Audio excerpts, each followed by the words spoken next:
Welcome to Celestial Dew, a space where we explore our inner world, where storytelling and spiritual tools deepen our connection to ourselves and the universe.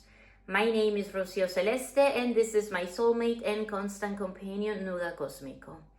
We are here to share our experiences and open a space for insight and transformation. So take a deep breath, settle in, and let's begin this journey inward. In today's episode, we are going to dive into something timeless, something powerful, and something that could genuinely change how you live your life. It's called Ikigai, a Japanese word that loosely means reason for being. Whether you're at crossroads in your career, feeling a little lost, or just curious about how people live longer, more meaningful lives, this episode is for you. What exactly is Ikigai? It comes from two Japanese words, Iki meaning life and Gai meaning worth or value. So it's often translated as a reason for being or a reason to wake up in the morning. Ikigai. I made a drawing here for you guys so that you can have a visual. I had a lot of fun making it. And so basically, I'm going to explain this to you guys. The Ikigai is in the middle. Unlike Western ideas of purpose, Ikigai isn't always about something big. It doesn't have to be like a dramatic life goal. Sometimes it's small, simple, like tending a garden, teaching children, or making your grandmother smile. In Okinawa, where people live some of the longest, healthiest lives in the world, Ikigai is often credited as a core reason why. So I'm gonna be explaining what the Ikigai is. It's basically like a Venn diagram where 4 circles overlap. So there's 4 circles here overlapping.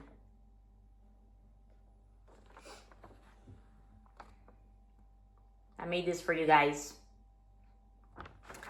And it shows, find the one thing that you love. Think about the one thing that you love. The one thing that you're good at.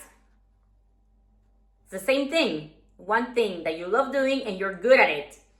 And also, this same thing, it's what the world needs. And this same thing, it's something that you can be paid for. So you'll get paid to do it. When these 4 things overlap, that's your Ikigai. So basically, what you love and what you're good at, these 2 have to do with your passion. What you love and what the world needs, these 2 have to do with your mission. What you're good at and what you can be paid for, these 2 things have to do with your profession. What the world needs and what you can be paid for, that's your vocation. So it's one thing. Coming to the thing that you love. It's the one thing that makes you lose track of time, right? Whether it's painting or writing or dancing or teaching. Hobbies, your dreams, moments when you're totally in the flow. That's what you love, right? It's often what we loved doing when we were very little. And then what are you good at? What are you good at? These are the skills that you have developed. It can be a natural talent or a learned ability. What the world needs. What problems do you care about solving? Are you into saving the animals? Do you like going to animal shelters? Are you all about the trees and going to volunteer to plant trees in your community? What's the one thing that you're really drawn to? The world needs that. And then what you can be paid to do. The market demand or how your value connects with the economy. So when these 4 things overlap, that's your Ikigai. When you're doing your passion, as we said, the one thing that you love and that you're good at, that's your passion. That brings you satisfaction. When you're doing what you love and what the world needs, your mission, when you're connected to your mission, that brings you contentment. When you're on your vocation, which is what the world needs and what you can be paid to do, you are fulfilled. You're in a state of fulfillment. That's your vocation. When you are doing what you're good at and what you can be paid to do, that's your profession, and that brings you comfort. Why? Because it allows you to pay for your basic needs, to save, to travel, to do the things you love, to lead a comfortable life. Now, bear in mind, it's one thing. It's not about playing sports here and teaching here. No. Find the one thing that applies to all the categories. Say, for example, baking. Say you love baking and you're really good at baking, and the world needs to eat cakes, right? We all love cakes and pastries. The world needs it for weddings, for birthdays, for celebrations, or just for pleasure on a regular basis. So the world needs that, and you can be paid to do that, right? You can do that as a profession. That's one example. So baking, in this case, can be your Ikigai. Does that make sense? Now think about this. You might love painting. You might be great at it. And the world may admire your art. But unless you find a way to make a living from it, it might not be sustainable long term. You need to find a way to make it so that you can also be in comfort, so you can make a living out of it. And then it can become your Ikigai. The same thing applies to dancing, sports, teaching, pretty much anything. When you don't know what your purpose in life is or what you should be focusing on, think about what your Ikigai is. Sometimes we're in a job that we don't like, or that we don't know we're not really fit for that position. And we're there because we're comfortable, or because we've been there for a long time, or because there's nothing else to do, and we think we don't have any other skills or any other talents, or we can't live from our passion. I invite you to think again. Maybe you're not living your Ikigai. I love this Japanese concept.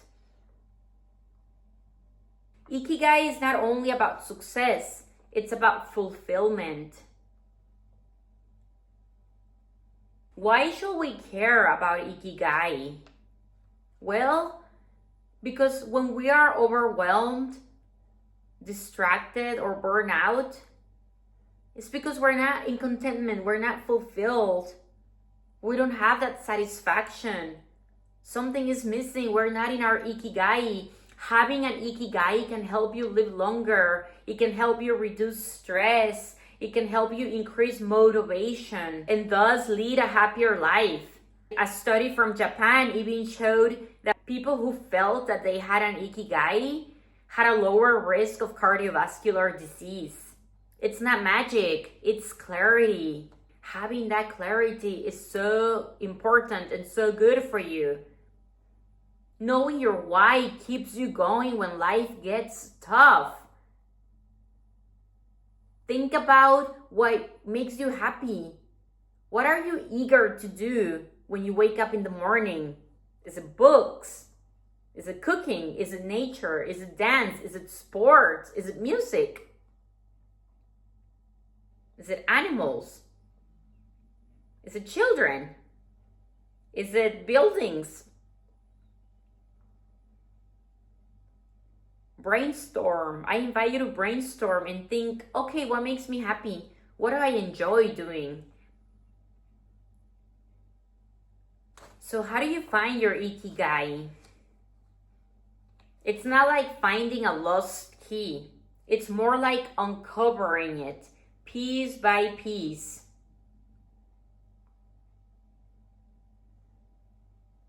Start with these questions.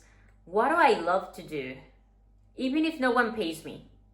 If you already had all the money in the world, what will you be doing? That's the thing you love to do. Second question, what do people often thank me for?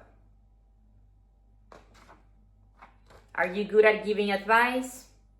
Are you good at giving massages? Are you a great listener? What do people thank you for?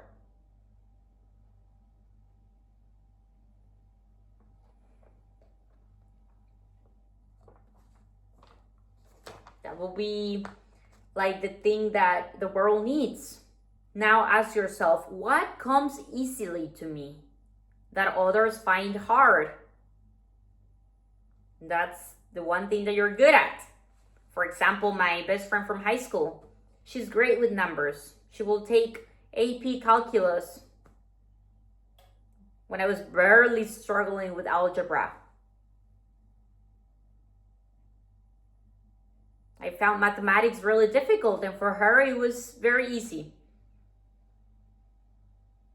And also ask yourself, if I could solve any problem in the world, what would it be? What's the one problem that you will be solving if you could do it? And what did you love doing as a child? That is very often linked to your Ikigai. Map your answers to those 4 circles. Where do they intersect? What patterns emerge? Say you love storytelling. You're good at simplifying complex ideas.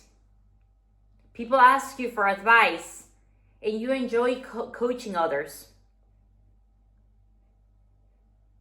That might point towards a path in teaching or content creation or coaching or even therapy. Brainstorm, ask yourself these questions. I invite you to journal about the questions as you're asking yourself, okay, what might be my Ikigai? Where is the one thing that I love, that I'm good at, that I can be paid for and that the world needs? One thing.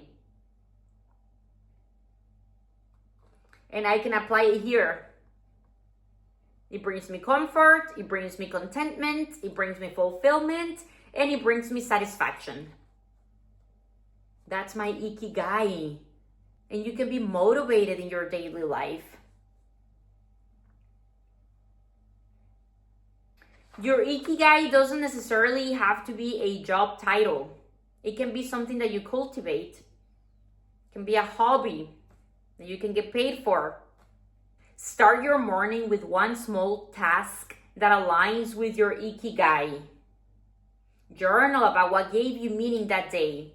Say, for example, tonight, I invite you to sit down and journal about what gave you meaning today.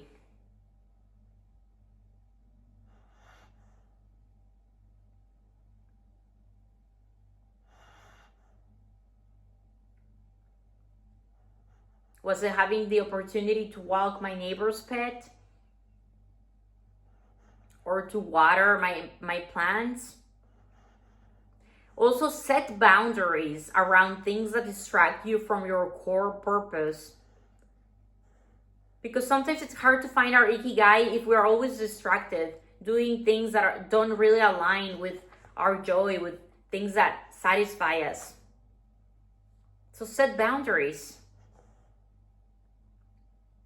And remember, Ikigai can change. What gave you meaning at 20 years old might be different at 40 years old. And that's normal. Just stay curious. Keep on observing yourself. Keep on seeing how you're changing with the seasons. What new activities attract you now that didn't attract you 5 years ago? How can you cultivate it so that you can perhaps turn it into your Ikigai? This is an invitation to explore, to brainstorm, to see, okay, how can I find my Ikigai? I'm a strong believer in this because I think we all came here with a purpose and we are all here to lead happy lives. And don't be stuck in a job or in a profession that we don't like, when we can be doing the things that we love. If we only learn to connect to ourselves and see, okay, what really brings me joy? What would I be doing today if I already had all this money? and I had all my basic needs covered, and I could do the one thing that you will do even if no one paid you for. Okay, that's a hint. And that same thing, it's also something that the world needs. And that same thing, it's something that you're really good at, and others find it difficult, but you're really good at it. The world needs it. You're good at it. You love doing it. You will do it even for free. But in this case, you can be paid to do it. Those 4 things, when they overlap, you know that you have found your Ikigai. It's a simple Japanese concept, but I find it very profound and very effective and very beautiful. I had a lot of fun making this for you guys and coloring it so that the visual can be easy to understand. If you don't know what your Ikigai is, that's okay. You don't need to have the answer today. But even just asking the question can be very powerful. You're moving something in the universe. You're questioning. Wait a minute. Am I actually doing what I love to do? Or am I getting paid for what I love to do and I'm doing it? It's not about quitting your job tomorrow or finding a magical dream career overnight. No, it's not about that. It's about aligning more of your life with this center point. Gradually and intentionally. Perhaps you can start a side project. Others may prefer to shift careers. Some change how they show up in the same job. How about you explore that? Change your perspective, change your perception, and show up differently in your job as if it was your Ikigai. You might discover something. And remember, your Ikigai can evolve. You're not locked into one thing forever. I have done so many different things in my life that sometimes I wonder what my Ikigai is. And one thing I learned when I was living in Miami, and I met this lady who explained to me that sometimes our life purpose, it's not like a light bulb. It's not one thing. Sometimes we are like a star with 5 points, and it's like we have 5 different missions, 5 different things that we love. For example, I'm all into healing, but I also love teaching, but I also love doing artistic things, and I also love being around animals. And I realized, oh yes, I'm more like a star that shines and it's bright. I don't have to stick to a light bulb where it's only one thing. That's okay if you want to focus on one thing and you find that you are here to do one thing at a time. The light bulb, it's also perfect. It's what you came here to contribute to humanity, to society, to the world. But explore, stay curious. Align your daily actions with long-term meaning. And prioritize flow. Don't hustle. But keep asking yourself, who do you want to help? What problems do you care about? What change do you want to be a part of? And also, is there a demand for it? Can you monetize this?